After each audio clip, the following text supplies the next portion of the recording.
Ang mabuting balita ng Panginoon ayon kay San Juan. Hindi lamang sila ang idinadalangin ko, kundi pati ang mga mananalig sa akin dahil sa kanilang pahayag. Ama, maging isa nawa silang lahat. Kung paanong ikaw ay nasa akin at ako'y nasa iyo, gayon din naman maging isa nawa sila sa atin upang ang sanlibutan ay maniwala na ikaw ang nagsugo sa akin. Ibinigay ko na sa kanila ang kalulhatiang ibinigay mo sa akin upang sila'y ganap na maging isa, tulad mo at ako na iisa. Ako'y nasa kanila at ikaw ay nasa akin upang lubusan silang maging isa. Dahil dito malalaman ng sanlibutan na isinugo mo ako at sila'y minamahal mo, katulad ng pagmamahal mo sa akin. Ama, sila na ibinigay mo sa akin ay nais kong makasama sa kinaroroonan ko upang mapagmasdan nila ang kalulhatiang ibinigay mo sa akin, sapagkat minahal mo na ako bago pa nilikha ang daigdig. Makatarungang Ama, hindi ka kilala ng sanlibutan, ngunit kilala kita, at alam rin ng mga ibinigay mo sa akin na ikaw ang nagsugo sa akin. Ipinahayag ko sa kanila kung sino ka, at patuloy ko itong ipapahayag upang ang pagmamahal mo sa akin ay manatili sa kanila at ako ay manatili rin sa kanila. Ang mabuting balita ng Panginoon. Hindi lamang sila ang idinadalangin ko, kundi pati na rin ang mga maniniwala sa akin sa pamamagitan ng kanilang salita, upang silang lahat ay maging isa, gaya mo, Ama, na nasa akin at ako'y nasa iyo. Mapagpalang araw po sa inyong lahat. Welcome sa ating Gospel in a Nutshell. Mga kapatid sa pananampalataya, ang ating Ebanghelyo ay bahagi ng panalangin ng ating Panginoong Hesus bilang mataas na pari. Isang taos-pusong panalangin hindi lang para sa kanyang mga alagad noon, kundi para sa atin ngayon. Isang panalangin ng pag-ibig, isang panalangin ng pag-aalay, isang panalangin para sa pagkakaisa. At sa puso ng panalangin ni Jesus ay ang matinding hangarin na tayo'y maging isa. Madaling sabihin, Kristiyano ako. Pero sa totoo lang, madalas tayong hiwa-hiwalay. Naghahati-hati sa politika, nagtatalo sa opinyon, nagkakawatak-watak sa mga selos, tampo at inggit. Subalit si Jesus ay nananalangin, gaya mo Ama na nasa akin at ako'y nasa iyo, sila rin ay maging isa sa atin. Ang pagkakaisang ito ay hindi panlabas lang. Hindi ito pagkakapareho ng opinyon o estilo. Ito ay pagkakaugat sa parehong pagmamahal. Pagkakaisa sa diwa, pagkakaisa sa layunin, pagkakaisa sa puso. Pagnilayan nga po natin, bakit mahirap magkaisa? At ang tanong natin, Panginoon, bakit hanggang ngayon, hati-hati pa rin ang mga tao? Ang sagot, dahil madalas, inuuna natin ang ating sarili kaysa kabuuan. Sariling gusto, sariling opinyon, sariling karapatan. At kapag ang puso'y puno ng sariling interes, walang puwang ang pagkakaisa. Hindi mo kayang magmahal ng totoo kung laging ikaw ang sentro. Ang pagkakaisa ay bunga ng pagpapakumbaba, pakikinig at pag-unawa. Hindi ito nangangahulugang walang pagtutuwid o paghamon.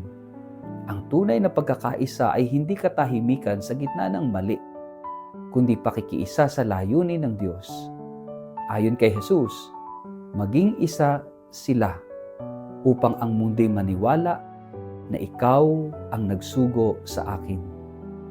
Ibig sabihin, ang pagkakaisa ay hindi lang para sa atin.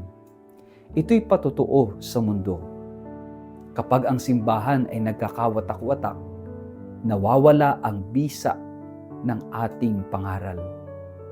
Kapag ang mga Kristiyano ay nag-aaway-away, paano maniniwala ang mundo na ang Diyos ay pag-ibig? Ang pagkakaisa ay misyon. Tayo ay tinatawag na maging saksi ng pagmamahalan sa isang mundong puno ng alitan. Kaya't bawat oras na pinipili mong umunawa kaysa magalit, bawat beses na ikaw ay nagpapakumbaba, bawat hakbang tungo sa kapatawaran, iyon ay pagpapalaganap ng Ebanghelyo. Ang huling bahagi ng panalangin ni Jesus ay tungkol sa pagpapahayag ng Diyos Ama. Hindi lang niya ipinakilala ang Ama sa salita, ipinakita niya ito sa buhay niya. At ngayon inaanyayahan niya tayong gawin din ito. Ang tanong, sa buhay ko, nakikita ba ang mukha ng Diyos? Sa pakikitungo ko sa mahirap, sa pakikinig ko sa mga may mabigat na pinagdaraanan sa buhay? Sa reaksyon ko sa taong hindi ko gusto, ang pagkakaisa ay hindi proyekto kundi bunga ng personal na relasyon sa Diyos. At kapag pinili mong magmahal gaya ni Kristo, ikaw ay nagiging daluyan ng pagkakaisa.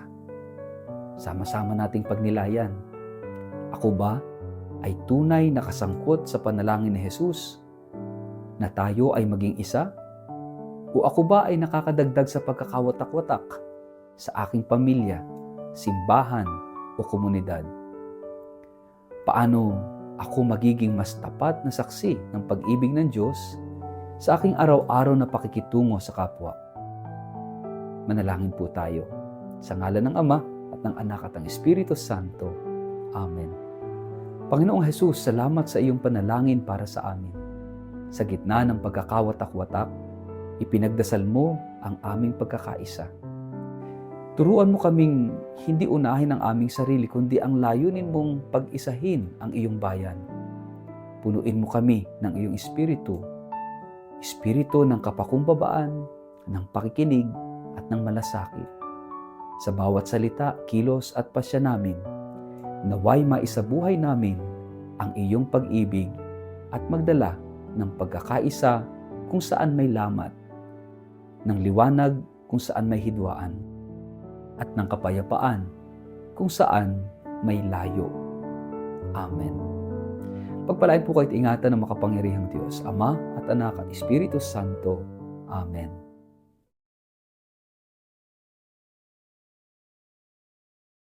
Mga minamahal kong kapatid sa pananampalataya, inaanyayahan ko po kayo sa isang biyayang paglalakbay ng pananampalataya, isang pilgrimage sa Eastern Europe na gaganapin mula October 4 hanggang October 21 sa taong ito, na sasaklaw sa 8 kahangahangang bansa, sa Switzerland, Liechtenstein, Germany, Austria, Czech Republic, Slovakia, Hungary at Poland.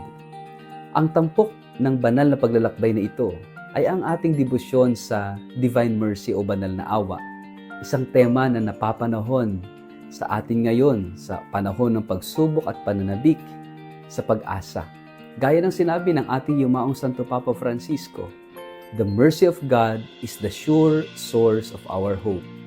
At sa ating paglalakbay, bibisitahin po natin ang mga sagradong lugar kung saan sumibol at lumaganap ang mensahe ng awa ng Diyos.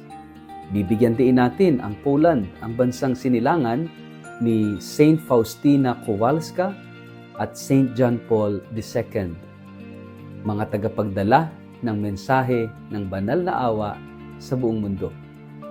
Ito'y hindi lamang isang biyaheng panlabas, kundi higit sa lahat, isang panloob na paglakbay ng puso.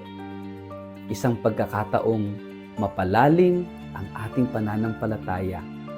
Maranasan ang kagandahan ng simbahang Katolika sa Europa at muling pag-alabin ang ating pag-asa. Para po sa mga interesadong sumama sa akin, maaaring makipag-ugnayan kay Toby sa numerong 0917-317-4536 o magpadala ng email sa inquiry@tobiahe.com. Magsama-sama po tayo sa isang paglalakbay ng panalangin, kultura at biyaya.